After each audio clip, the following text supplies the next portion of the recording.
بێگومان سبەینە 24 هەمین فستیڤاڵی گەلاوێژ بە سپۆنسەری دەستگای میدیای کورسات بەڕێوەچێت بۆ ئەمساڵ لەژێر دروشمی دیالۆگی لابردنی ماسکەکان چالاکیەکانیان بڕێوەچێت و چالاکیەکانی فستیڤاڵی ئەمساڵ بۆ ماوەی 3 ڕۆژ بەردەوامە بێت و ژمارەیەک لە ڕووناکبیر و لە کەسایەتی دیار و لە نووسەران بەشداری فستیڤاڵەکە ئەکەن. قسەی زیاتر لە سەر فستیڤاڵەکە و لە سەر پرۆگرامەکانی بەڕێوەچوونی چالاکیەکەکەین بە میوانداری زۆر بەڕێز دکتۆر ئیبتیسام ئیسماعیل سەرۆکی بنکەی ڕووناکبیری گەلاوێژ بەخێراتی بۆ پرۆگرام. زۆر سپاس سڵاوتان لەبێ سڵاو لە بینەرانتان. ئەگەر باسێکمان لە ئەو 3 ڕۆژە بوو بکەی کە پرۆگرامەکانتان چۆن ڕێخستۆ بۆ ئەمساڵ لەگەڵەوەی کە ساڵی پار چالاکیەکە یاخود فستیڤاڵەکە بەڕێوە نەچوون. بەڵێ بەڕێوە چوو بەڵام ئۆنلاین هەڵبەت ئێمە 24 هەمین فستیڤاڵی گەلاوێژ 24 ساڵە بەبێ دابڕان بەبێ پچران بەردەوامە. ئەو هۆکاری پاریش کە بە ئۆنلاین کردمان هۆکارەکەی هەر ئەوە بڵاوبوونەوەی کۆرۆنا و لەوەی کە قەرباڵغی دروست نەکرێت و لە ناو هۆڵێکی بچووکە بەڵکو بەس تەنها بەشداربوانی پێشبڕکێکان هاتن وەکو میوان بەڵام تەوەرەکانمان نەبوو میوانی دەرەوەمان نەبوو بەڵام ئەم ساڵ خۆشبەختانە بەڕە چاوکردنی ڕێنمایە تەندروستیەکان هەوڵمان ناوە کە تەوەری تایبەتمان هەبێت کە میوانی دەرەوەمان هەبێت وەک ساڵانی تر ئەگەرچی عەدەدەکە هێشتا گەورە نیە وەکو ساڵان هەر بە ئەوەی کە ڕەچاوی ئەو ڕێنمایە تەندروستیانە بکەین و هێشتا مەترسی کۆرۆنا هەر بەردەوامە بەڵام خۆشبەختانە فستیڤاڵی گەلاوێژ ڕانەوەستاوە. باشە دکتۆرە باسێک لە دروشمەکە بکەین دیالۆگی لابردنی ماسکەکان ئەمساڵ بۆ ئەم دروشمە ئێمە هەموو ساڵێک فستیڤاڵی گەلاوێژ لەژێر دروشمێکایە دروشمی ئەم ساڵ ئیشکردن لەسەر لابردنی ئەو ماسکانەی کە لە دنیای ئەدە فانتازیا و ئەدەب و خەیاڵانە چۆن لا ببرێن چۆن دیالۆگ بکەین چۆن گفتوگۆ بکەین لەسەر هەموو ئەو شتانی کە شاراوان لە فکر لە ئەدەب لە هەموو ئەو بابەتانی کە لەویا ئیشی تیاکرێ. ئەم ساڵ فستیڤاڵی گەلاوێژ تایبەتە تەوەری تایبەتی بە کللتور و کەڵچەری ئێرانە بەڕاستی ئەدەبی ئێرانە تەوەرێکی تایبەتمان هەیە ڕۆژێکی تایبەتمان هەیە بەوە بەرەوە بینین دیالۆگەکان ینی هەمە چەشنە لەگەڵ ئەوەشا تەوەرێکی عەربیشمان هەر هەیە دیالۆگەکان هەمە چەشنە ببینین شتی بابەتی جیاوازی تایە میوانەکانمان زیاتر میوانی ڕۆژهەڵاتن یاخود لە ئێرانەوە هاتوون ئەدیبانن ئەکادیمانن لێکۆڵەرەکانن ڕخنەگرانن مامۆستایانی زانکۆن ئەکادیمیەکان هەموو ئەمانە میوانی فستیڤاڵی گەلاوێژن. هۆکار چییە کە ئێوە ڕۆژێکتانیەوە بە ڕووناکبیران و نووسەرانی ئەخۆ ڕۆژێکتان تەرخان کردویان تایبەت کردووە؟ ینی طبیعەتی گەلاوێژ فستیڤاڵی گەلاوێژ وایە هەر ساڵە و بایەخ ئەیا بە ئەدەبی شوێنێک ینی بە ئەدەبی ئێرانە مەجاری دووهەمە بایەخی پێین لەبەرەوەی ئەدەبیاتی ئێران و کەڵچەری ئێران کولتوری ئێران کولتورێکی زۆر دەوڵەمەنە ڕەنگە بەدەیان فستیڤاڵ نەتوانیتەوە تەختیەکەی کولتورێکی گەورەیە پێشتر مەسەڵەن بۆ ڕووسیامان کردو بۆ وڵاتان عەرەبەکانمان کرد ینی خۆی سروشتی گەلاوێژ وایە هەر جارێ و تیشکە خاتە سەر شوێنێک کەڵچەری شوێنێک ئەدەبیاتی شوێنێک بۆی قسەی لەسەر کرێ بژێنێ. دکتۆر ئیبتیسام بابەتێکی زۆر گرنگ ئەویش ڕێنمایە تەندروستیەکانە و نەبوونی قەرەباڵغیە ئەمە ینی بابەتێکە لە ئێستا لە هەموو جیهانە زۆر گرنگی پێدرێ چۆن لەسەرم بابەتە کارتان کردووە چەنە ڕاستەکە میوانەکان هەر میوانەکان هەن بە ڕێژێکی کەمتر باڵە لە 150 کەمی کردووە نیوانیمانەتان نیوانی لە 150 کەم کراوە ماسک و دەستکێش و معقیمات و هەموو ئەوانە بەردەستە و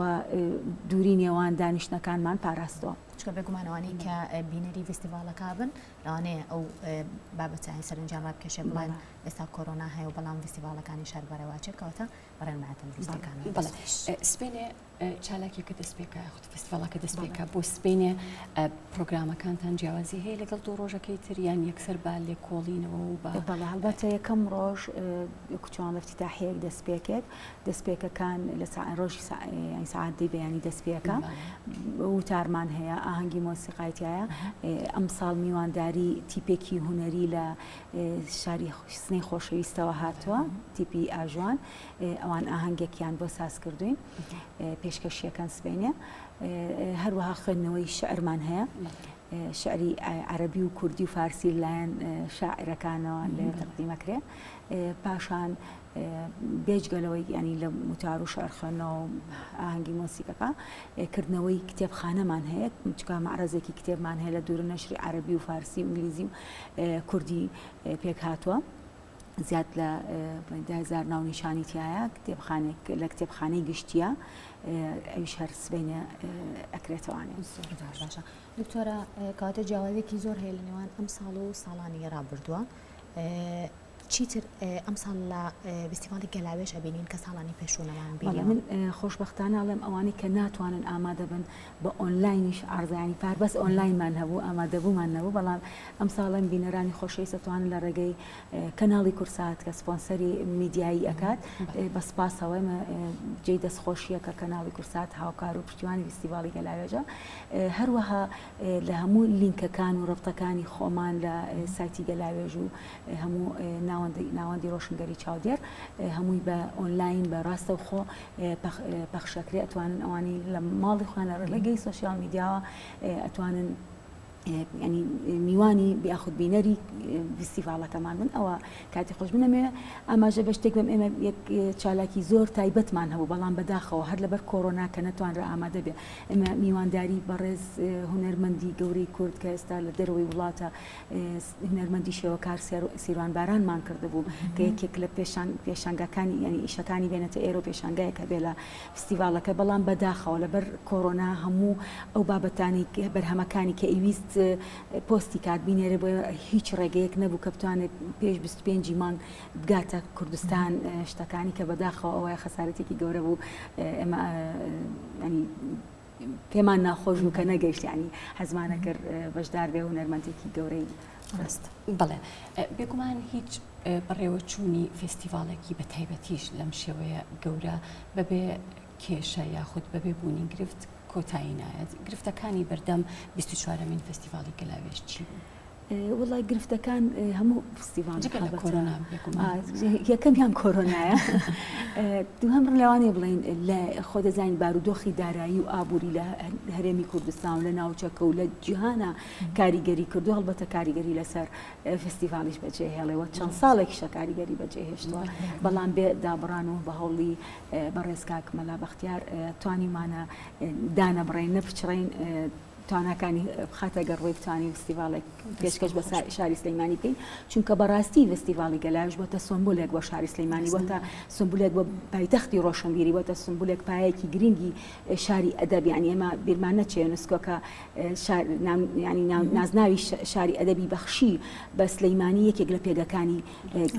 فستیڤاڵی گەلاوێژ و بنکەی ڕووناکبیری گەلاوێژ بوو. دکتۆرە باسێک لە میوانەکان بکەین بە شێوەیەکی گشتیش کاریگەرییان نەبێت ئەم ساڵ لەسەر فستیڤاڵی گەلاوێژ بە شێوەیەکی گشتی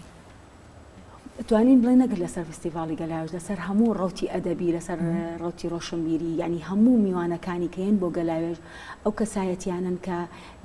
کەسایەتی دیارن لە ناو ڕەوتی ئەدەبیەکەیە ئەکید ئاڵ و گۆڕێکی بیر و ڕائەکرێت یەکەڵبوونێک لەگەڵ نووسەران و قەڵەم بەدەستانی خۆمان بەڕاستی شاعرانی خۆمان لێ کۆڵەرەکان ڕەخنەگران هەموو ئەمانە ئاڵ و گۆڕێک جسرێکی پەیوەندی دروستە بێ کە ئەکرێ بڵین ئەو جسرە زۆر درن ئەگەر مەسەڵەن ئەدیبێکی خۆمان زۆر درن بەدەستی بگات بەم نووسەر و ئەدیبانە بەڵام فستیڤاڵی گەلاوێژ ئەم ئەدیبانە هێنێت لێرە بۆی ئەو پەیوەندیە دروستکە و ئەکید ڕووناکبیرانی ئێمە ڕۆشنفکرانی ئێمە سوودی لێ بینن هەڵبەتە فستیڤاڵی گەلاوێژ هەمیشە ئەم پردی پەیوەندیە بۆ لە نێوان هەموو هونەرمەندان یاخود لێکۆڵەران ئەدیبان هەموو نووسەران هەموو ئەمانە جسرێکی پەیوەندی بۆ کۆی کردوونەتەوانێ و ڕەنگە لە دوای فستیڤاڵیش ئەوان پەیوەندیان بمێنێ هاتوچان هەبێ بڵاوکردنەوەیان هەبێ ینی ڕێگەیەک بێ ئاشنابوون بێ بە دوو کولتوری جیاواز هەمیشە فستیڤاڵی گەلاوێژ ئەو ڕۆڵەی هەبوو و توانیەتی ئەم ئەو بەرهەمانەی کە لەلایەن ڕووناکبیران و شاعیران و نووسەرانی بیانیەوە پێشکەشەکرێت لەناو فستیڤالەکەدا دواتر کەسانی تر ئەتوانن بەردەست بێ بۆیان بۆ نمونە بە زمانی کوردی جارێکی تر ئەو هۆنراوانە یاخود ئەو بەرهەمانە ببینرێنەوە. بەڵێ هەڵبەتێمە هەموو بەرهەمەکان چاپ کراوە کۆی بەردەستانە چاپ کراوە بە سەرسێ زمانیشانی بە زمانە جیاوازەکان چاپ کراوە بەردەستە لە لای دایتوانن توێژەرانی استفادەی لێ بکەن ئەدیبان استفادەی لێ بکەن. دەستەکانتان خۆش بێکەوەتە دکتۆر ئێبتیسام لە ماوەی 3 ڕۆژە فستیڤالەکە فستیڤالێک بە بابەتی چڕ و پڕەوە فستیڤالێکە هەمیشە پردێک بووە بۆ هەموو ئەدیب دۆستان بۆ ڕۆشنفکران منبەرێک بووە بۆ هەموو ئەوانەی کە یانوێ لە دنیای ئەدەبا بن منبەرێک بۆ بوانی بێنە ناو دنیای ئەدەبەوە بە ئازادانە بدوێن بە ئازادانە دەرکەون چرایەک بۆ ڕووناکردنەوەی ڕێگەی هەموو ئەوانە. دەستخۆ دکتۆر ئەگەر باسێکی کتێبەکەشمان بۆ بکەیت ئەوە بەرهەمەکانی فستیڤالی ئەم ساڵە لە شعر و لە چیرۆک و لە لێکۆڵینەوە لە بەردەستە بۆ بینەران و بۆ توێژەران و بۆ هەموو ئەو کەسانی کێنە نێو هەموو تەوزیعەکرێ بەسەریانێ بەڵێ کاتە لە تەواوی بڵین پرۆگرامی نێو فستیڤالەکە توانن لە ڕێگەی و کتێبەوە زانیاری تەواو وەرگرن. بەڵێ هەموو بابەتەکانی تایە دوجاریش ئەم بابەتانە ئەچنە پێشبڕکێەوە یەکەم و دووەم و سێهەمی لێ دیارەکرێ ئەو یەکەم و دووەم و سێمانە خەڵاتەکرێن ئێمە بالمناسبە ینی باسی ئەوش بکەین کە دوو خەڵاتی تایبەتیشمان هەیە خەڵاتی کوردستان کەەوە خەڵاتی ساڵانێکە درێت بە ئەدیبێکی جیهانی ئەم ساڵ بە کەسێکی ئێران ئەدرێت بە کەسایەتێکی ئەدیبێکی ئێرانی ئەدرێت و جارە ناوکە ئاشکرا ناکەی ئەنووسیمانە لە بەرنامەکەیە